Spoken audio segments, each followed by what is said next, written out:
ये अंश best sellers मैं मन हूं और मैं कृष्ण हूं के लेखक दीप त्रिवेदी द्वारा लिखित किताब मुझे सहिष्णुता मत सिखाओ भारत से लिया गया है, जिसका उद्देश्य भारत को सही राह दिखाना है। खैर, आगे बात राजीव गांधी की करता हूं। उनके द्वारा इस देश में टेक्नोलॉजी के क्षेत्र में लाई गई क्रांति हेतु मैं हमेशा उन्हें सलाम करता रहूंगा। उनकी सरलता भी दिल को भाने वाली ही थी, इसमें भी कोई दो राय नहीं हो सकती है। परंतु प्रधानमंत्री पद की गरिमा को धब्बा उन्होंने भी पहुंचाया है, ये तो मुझे कहना ही पड़ेगा। और उसका सबसे बड़ा उदाहरण चर्चित शाहबानो केस है। आपको केस याद ना हो तो मैं ये पूरा वाक्या सबको संक्षेप में समझाता हूं। मध्य प्रदेश की आर्थिक राजधानी इंदौर का ये किस्सा है। वहां के एक वकील मोहम्मद अहमद खान ने अपनी दूसरी शादी के कुछ दिनों बाद अपनी पहली पत्नी शाहबानो को उससे पैदा हुए अपने 5 बच्चों सहित घर से निकाल दिया। अब ये किसी भी प्रकार से मानवीय कृत्य नहीं कहा जा सकता है। यहां तक कि वो शुरुआती दौर में शाहबानो को जो 200 रुपए महीना गुजारा देता था, वो भी कुछ समय बाद उसने देना बंद कर दिया। अब ऐसे में एक महिला अपना तथा अपने 5 बच्चों का गुजारा कैसे करे? सो मजबूर शाहबानो ने कोर्ट का दरवाजा खटखटाया। स्थानीय कोर्ट के जज ने पूरा मामला सुनते हुए वकील मोहम्मद खान से शाहबानो को 125 रुपए महीना गुजारा भत्ता देने का आदेश दिया। परंतु वकील खान ने कोर्ट के इस आदेश को मानने से इनकार कर दिया। जूझारू शाहबानो ने इसके खिलाफ हाई कोर्ट में अर्जी दाखिल की। हाई कोर्ट ने भी शाहबानो की मांग स्वीकारते हुए वकील खान को उसे 179.20 रुपए मासिक गुजारा देने का आदेश दिया। लेकिन वकील खान को गुजारा देना कतई मंजूर नहीं था। उसने गुजारा भत्ता देने से बचने हेतु मुस्लिम पर्सनल लॉ बोर्ड से मदद मांगी। यही नहीं, उनकी सहायता से उसने हाई कोर्ट के फैसले को सुप्रीम कोर्ट में चुनौती भी दे डाली। सुप्रीम कोर्ट में यह मामला जजों की एक बेंच ने सुना तथा अंत में उसने भी हाई कोर्ट के भत्ता दिए जाने के आदेश पर मुहर लगा दी। निश्चित ही देश की निचली अदालत से लेकर सुप्रीम कोर्ट तक सब ने दुखियारी महिला को उसका हक दिलवाने के पक्ष में फैसला दिया। लेकिन देश भर के मुसलमान कोर्ट के इन फैसलों के खिलाफ आंदोलन पर उतर आए। क्यों? क्योंकि उनका कहना था कि ये कोर्ट द्वारा उनके धार्मिक मामलों में दखलंदाजी है। अब भला कोई भी धर्म मानवता से बढ़कर कैसे हो सकता है? परंतु धार्मिक कट्टरपंथियों को ये बात ना तो कभी समझ में आई है और ना आएगी। लेकिन देश का संविधान तो मानवीय आधार पर खड़ा है। उसमें सभी नागरिकों को समान अधिकार उपलब्ध है और निश्चित ही आप हिंदू, क्रिश्चियन या बौद्ध महिला को इस तरह से खदेड़ कर सड़क पर नहीं ला सकते। 3 बार तलाक तलाक तलाक कह देने से उन्हें तलाक नहीं दे सकते।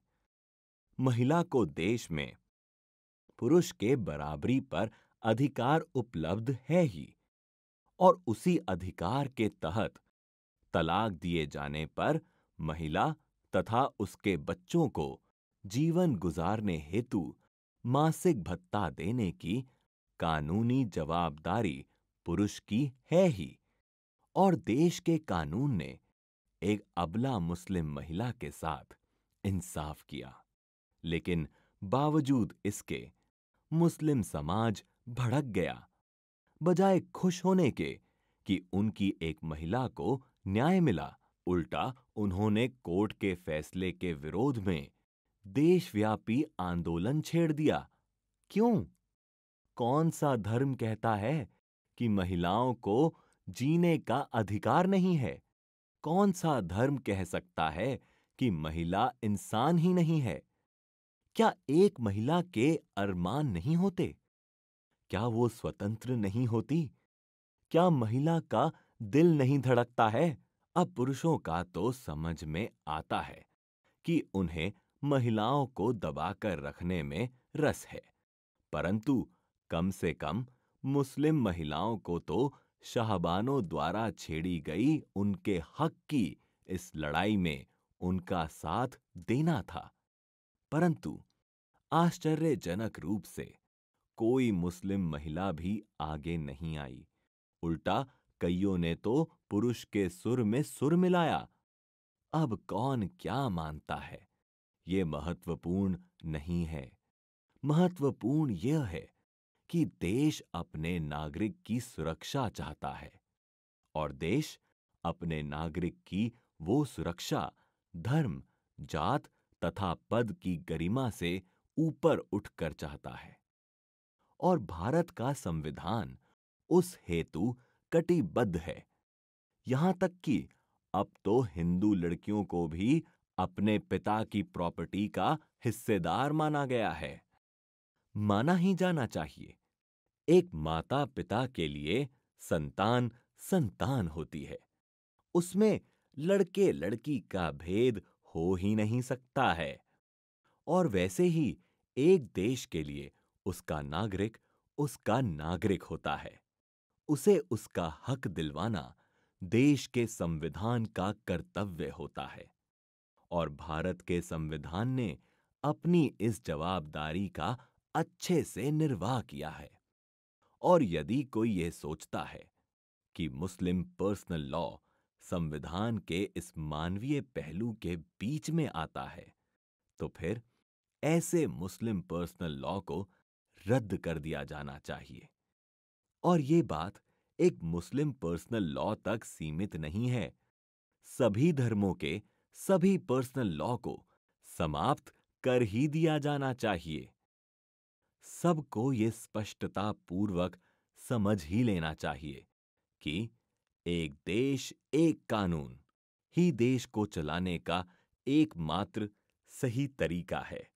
और फिर मुस्लिम पुरुषों ने शाहबानों का विरोध किया, तो भी कम से कम मुस्लिम महिलाओं को तो शाहबानों जैसी जांबाज का साथ देना ही चाहिए था।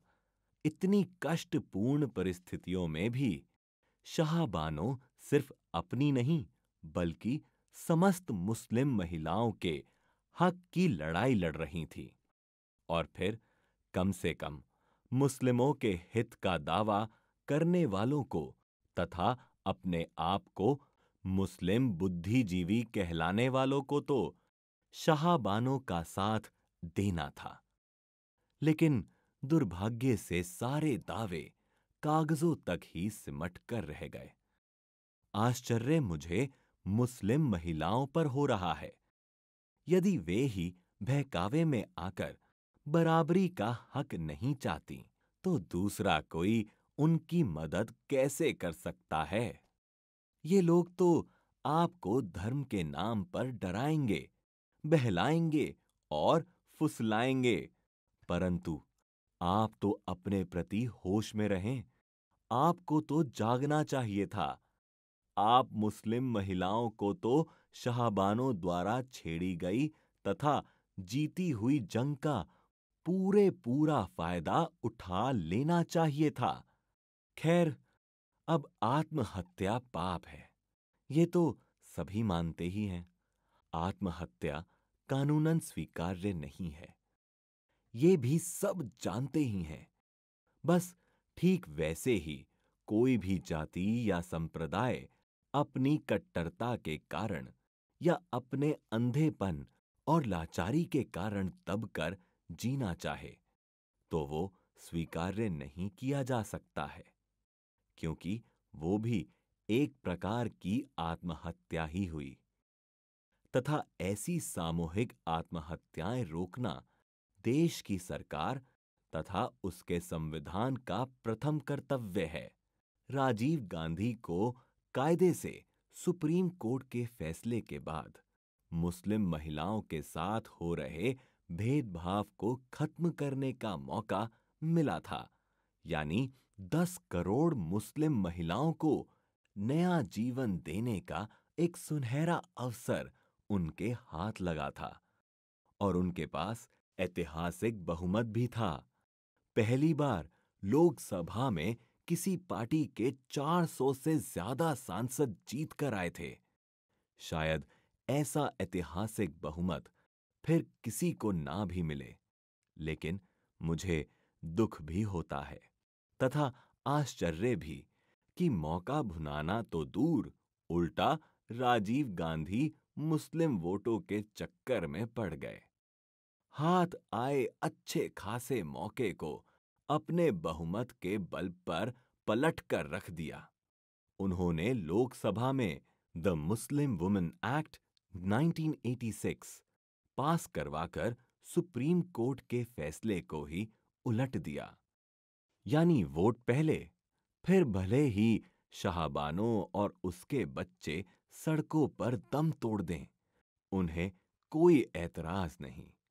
करोड़ों मुस्लिम महिलाओं को दोहरा व्यवहार सहना पड़े, राजीव गांधी को उसकी चिंता नहीं। अब देश के नागरिकों के प्रति ऐसी तो कैसी असहिष्णुता! एक प्रधानमंत्री को वोट और सत्ता का ऐसा तो कैसा मोह! और वो भी इस कदर कि उस हेतु इंसानियत तक को दांव पर लगा दिया जाए। पद व सत्ता हेतु महिला के अधिकारों से खिलवाड़ किया जाए। ये तो प्रधानमंत्री के पद के प्रति तथा अपने कर्तव्यों के प्रति असहिष्णुता की हद हो गई। प्रधानमंत्री और मजबूर, सच कहूं तो ये बात ही मेरे गले नहीं उतरती है, परंतु मैंने आजाद भारत के सभी प्रधानमंत्री को एक या दूसरी मजबूरी से घिरा ही पाया है। और मेरी दृष्टि में राजीव गांधी द्वारा हाथ लगा एक देश एक कानून स्थापित करने का ये मौका चूकना एक दिन आजाद भारत की सबसे बड़ी भूल सिद्ध होगी। सुनने में मजा आया तो आप इसे पढ़ने का मजा भी ले सकते हैं। मुझे सहिष्णुता मत सिखाओ, भारत। ये किताब अंग्रेजी, हिंदी तथा गुजराती में सभी प्रमुख बुक स्टोर्स और ई-कॉमर्स साइट्स पर उपलब्ध है। मैं मन हूँ पढ़ने के बाद अब तक लाखों लोगों ने अपने भीतर सकारात्मक परिवर्तन महसूस किया है और अपने जीवन को सुख और सफलता के मार्ग पर लगाया है। आप भी अपने जीवन में ये परिवर्तन आसानी से ला सकते हैं। पढ़िए दीप त्रिवेदी की बेस्ट सेलिंग किताब मैं मन हूँ। जिस कृष्ण को राधा से एक पल की जुदाई तक बर्दाश्त नहीं थी, उस कृष्ण को अपनी प्यारी राधा से हमेशा के लिए क्यों बिछड़ना पड़ा? क्यों दोनों जीवन के 90 वर्ष तक एक दूसरे से नहीं मिल पाए? क्या थी दोनों की मजबूरी? पढ़िए बेस्ट सेलिंग लेखक दीप त्रिवेदी द्वारा लिखित मैं कृष्ण हूँ। ये किताब अंग्रेजी, हिंदी तथा गुजराती में सभी प्रमुख बुक स्टोर्स और ई-कॉमर्स साइट्स पर उपलब्ध है। लाखों लोगों के जीवन में आशा की नई किरण जगाकर उनके लिए एक मार्गदर्शक, गुरु और दोस्त का रोल निभाने वाले दीप त्रिवेदी ने मनुष्यों को स्वयं से मिलवाकर उनके पोटेंशियल को निखारा है। उनकी बेस्ट सेलिंग किताबें जैसे मैं मन हूँ और मैं कृष्ण हूँ पढ़कर तथा भगवत गीता, अष्टावक्र गीता और ताओ ते चिंग पर चर्चाएं व जीवन की रोजमर्रा की समस्याओं पर किए गए वर्कशॉप सुनकर मनुष्य तेजी से परिवर्तित हुए बिना रह ही नहीं सकता। इसी वजह से उन्हें स्पिरिचुअल साइकोडायनामिक्स का पायनियर भी कहा जाता है। समाज में उनके असीमित योगदान के लिए उन्हें कई पुरस्कारों एवं उपाधियों से सम्मानित भी किया गया है। आपके जीवन में सकारात्मक परिवर्तन लाने हेतु उन्हें मात्र सुनना और पढ़ना पर्याप्त है।